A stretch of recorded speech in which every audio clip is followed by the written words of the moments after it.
Welcome. It's a lovely day. It's still Monday, and it's 9:33 on this special April 7th edition of the morning show. Right, we're going to be talking about personal and industrial safety and measures in times like this. We have with us a safety analyst and an expert, in the person of Chief Luke Aneke. Chief Luke Aneke, many thanks for your time. We truly appreciate your coming. Thank you very much. It's my pleasure to be here. Good morning, viewers.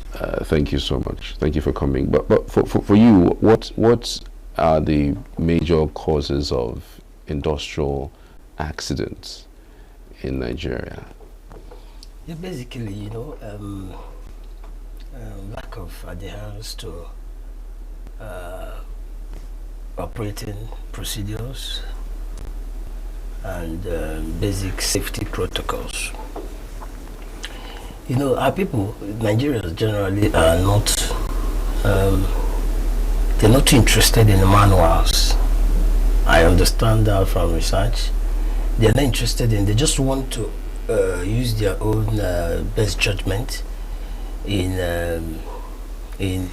applying maybe industrial heavy machines or even in our own personal safety. They are just there's this set of native wisdom that they think they can apply, but every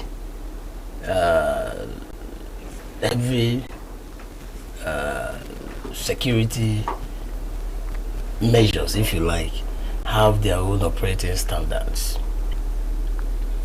If it's for machines, you don't assume that you just on and off. They are also basic maintenance. So generally, to answer your questions more directly, Nigerians are not interested in the process of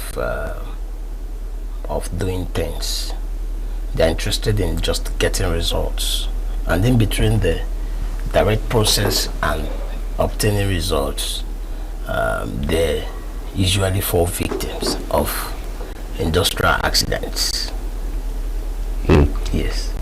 But in terms of enforcement of these regulations, do you think people adhere to these regulations? Because even sometimes when these adherence to safety measures are taken care of, you still see these accidents happen.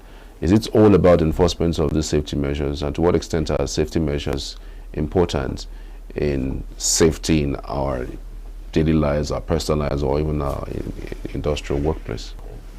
Number one, safety measures are very important. People who are safety officers in organizations should be trained and retrained periodically. What worked in the last decade may not be effective right now. So the need for training and continuous training are very important. So enforcing it is up to the organizations who want results, who want lesser industrial accidents. It is up to them to want to ensure that there are sanctions, like PPEs, for example. If you go to construction companies, if you go to manufacturing companies, I have seen most of them, I've consulted for most of them. They have stringent rules about wearing your personal protective equipment. In fact, there are areas you cannot cross if you're not wearing them. So that's an example of enforcing it, because of course the people who are responsible for this process are directly under you, so the enforcement is a lot easier. You can streamline it through the safety managers. I know there are a lot of safety managers, and I've interacted with a good number of them. So most of them too have their own lack of knowledge, lack of understanding of the workplace environment, as it has to do with safety. So it is important that for us to have lesser accidents in our workplaces, training and enforcement. In fact, the enforcement should come with sanctions for the faulters, sanctions, maybe surcharges, and even ranging from suspensions and all that, or demotion in ranks, because there are a lot of accidents that even go unreported in our workplaces, and they are caused by simple negligence to authorities to the lay down rules.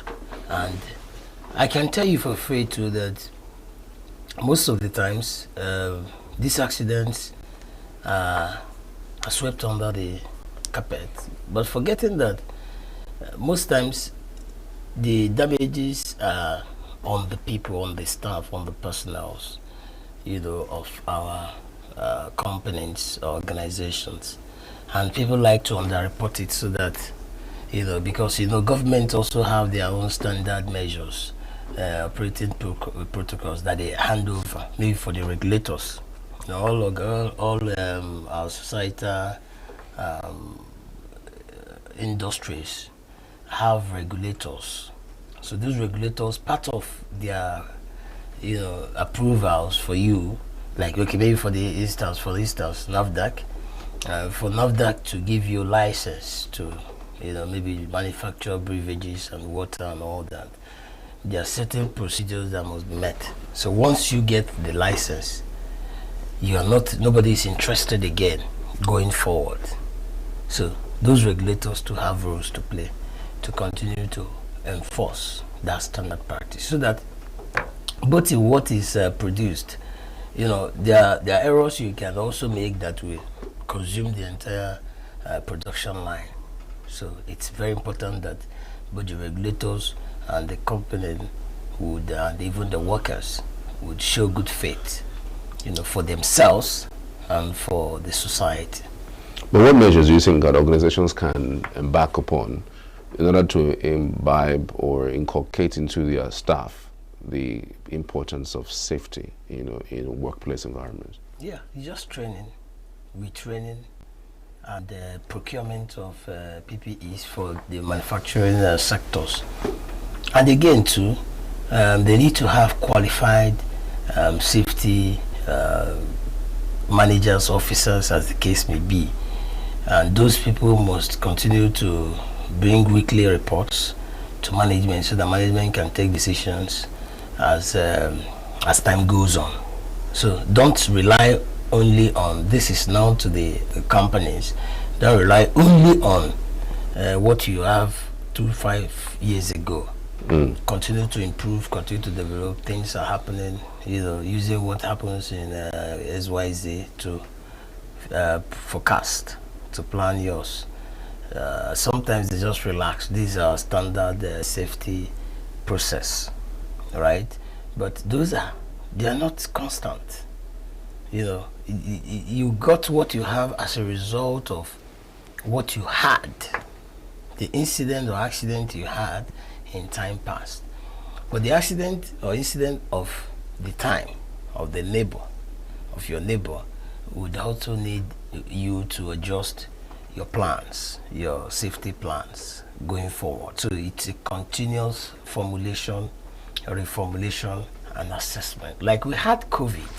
COVID came with so many change in our lifestyles, in our operating habits, and the people start, the face mask and all that, the nose masks and all that. They used to be with us, but because it was for COVID or maybe Ebola, it changed the lifestyle. There are places you cannot go, social distancing in banks then and other public places. There are places you cannot access because of the COVID then, as it were. So those things should not just end with COVID. There are still things that we need to still do for the safety of everybody. So as part of what organizations should do is continuous modification of their safety plan, so that they can forecast, they can check, they can assume, they can preempt what could happen, not just as a result of making a plan for what has happened. How important is it for organizations and individuals to co-opt safety measures in the organization? Because we've also seen organizations that don't even know about even safety roles that they have over the staff, and even staff or even workers are not even aware of their own safety measures. You know, they just go into a place and then they start working. What are those collaborative measures you think that these two groups can embark upon so as to be safe in a workplace? Beyond that, we've also seen people who know about these safety issues, but they really don't care about it. Not because of the fact that they are not aware. They are aware, but they don't really care. And even the organization that they work for, I mean, since the individual don't care, they don't really care about it. So is there an organization, a higher organization, a regulatory agency that helps with checking some of these safety issues in several other industries, as the case may be? Yes. Now, your question is into two parts. Those who don't give a serious care about it, and those who don't know about it, right? Now, every industry, every sector in our society, including yours, is regulated by government. So that's their role. NBC, I'm sure, regulates broadcasting, print, print, electronic media. I give you instance of NAFDAC for food and beverages and control and water and all that. There's almost no sector. There is NCC for the telecom sector, and so on and so forth. So the regulator, from the point of giving the license, must begin to think further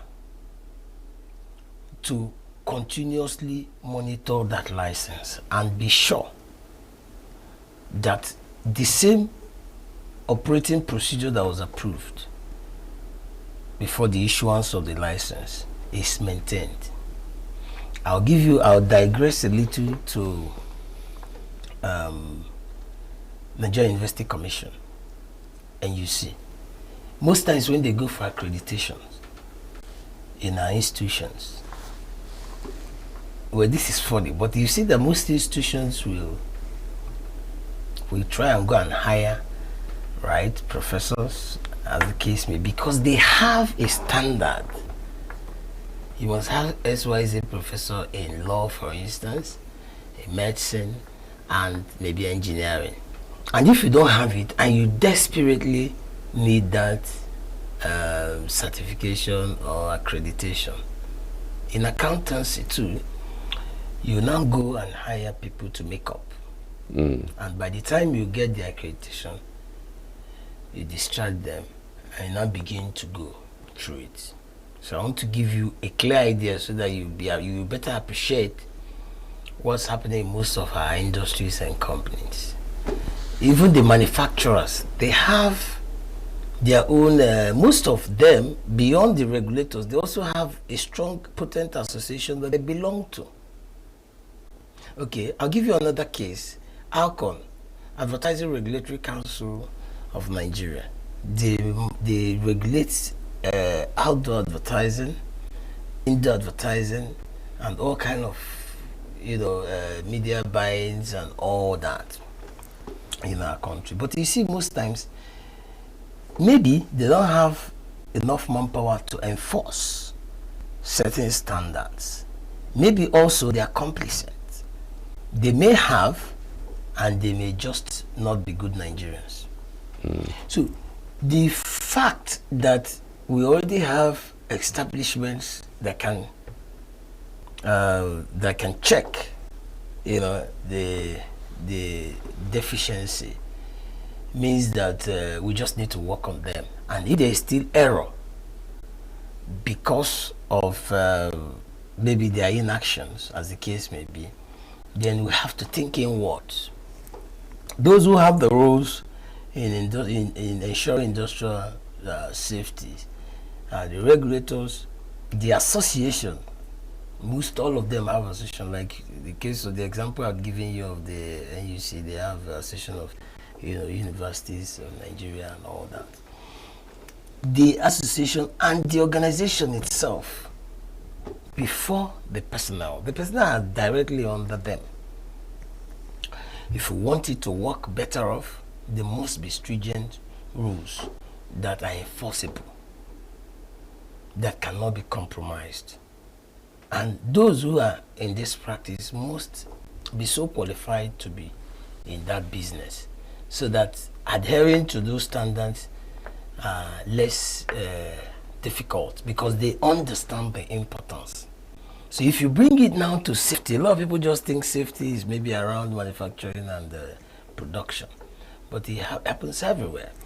You know, your machines here have standard, operating procedures. So don't expect that you just come and somebody who is not qualified to handle it just disassemble it, and it gets bad or it gets cracked. So those safety applies everywhere, in the broadcasting houses, in our tertiary institutions, in our manufacturing sectors, and all. People need to think beyond the box. People need to be interested in safety, the workplace safety. What are the emergencies, that occurs in workplace? They're also part of the safety procedures. Do you have standby first aid kits? You don't have to be in the manufacturing sector, for instance, for you to break down. You can break down, and before you're in Tinker's Corner now, before you get to maybe UNTH or Park Lane, there are certain first responders process or approach that should come into play. So those are the measures that organizations should keep in case of industrial accidents, so that the impacts are minimal to both the organization, the staff, and the public. Quite an interesting discourse, really. But again, do you think technology plays a role? Absolutely. In safety measures for different organizations and household? Yes, absolutely. Because technology, like your studio is this is one of the brightest I've seen, in recent time. You have access controls to your different departments, offices, and studios. That's what technology does. You have cameras that ensures two things. One is the deterrent to criminals or bad people, and secondly, it helps you keep record of happenings. It helps you be sure that you're safe. Your personal, your equipment, and of course your investment. Now, technology can also come in form of AIs, right? Maybe you're talking about things that have that are regulated. Maybe things that have sensors to know when people intrude into where maybe restricted areas, and so on and so forth. At least for the fact that, of course, you have equipment that allows you leverage, right, to take care of, your activities without necessarily being there physically. It's part of the advantages of technology, and you can roll that out. And I'm sure there are many advanced technologies that are still coming on board. They are still at the process of that will make a lot of industrial safety habits improve. How can government and private sector play a role in collaboratively Yes. helping with measures for safety standards and protocols? Government definitely is a regulator. Government is there already. Do you think partnering with the private sector would assist? Government has enough check and balances. I'm not sure how the partnership will work, but the partnership is always there. Now, remember, I gave you examples. In outdoor advertising, for instance, there's the ALCON as a regulator, and there is O1. O1 is the Association of Outdoor Practitioners. Although there are other ones, in Enugu there is open. The partnership is going to ensure that they have the same purpose. There's lesser friction and the desired objectives are met. But I'm just telling you that in our society, the government who is regulating, okay, this just by the way, there's this regulator for gas station vendors. I'm not sure what their name is now. You know, they monitor filling stations. Okay. And I was somewhere, so my friend was telling me that they just come take their 40,000 and go. Whatever you're selling is not their business. I'm telling you what happens. Every month. Every month. And then I say, how is this sustainable? He said, no, there's another one that comes. This one is different. They come, take it and go. The filling station themselves have association, right? Now, this association is supposed to protect the interests of members, right? But they're the one ensuring compliance. Guaranteeing compliance of that transmission of the goodies. So that's why I said I'm not sure how their collaboration is working. Negatively, yes. But you see ASU, on one hand, you see their own their engagement is usually different at that level. So everybody should do his work. The association, the sectorial head, the sectorial body of the business, of the organizations should ensure that they meet with the required standard and not shortcuts. Because while you are paying this money, the end users are the ones paying for it. Shortage in mechanical meters, adulterated gasoline products, and so on and so forth. This is what the regulator is supposed to check and ensure that it is safe. But they've been bought. Hence, industrial safety is compromised. So collaboration, we don't need collaboration. We just need people to complement each other, to do their jobs. Don't shortcut the standard, don't shortcut the process. Allow the process its full course. Nigeria will be better. Right. Let's leave it there.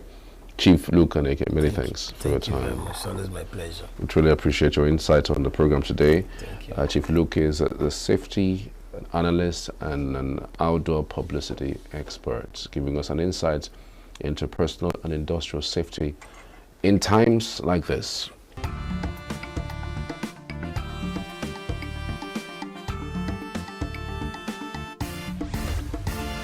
Signature TV, news in your pocket.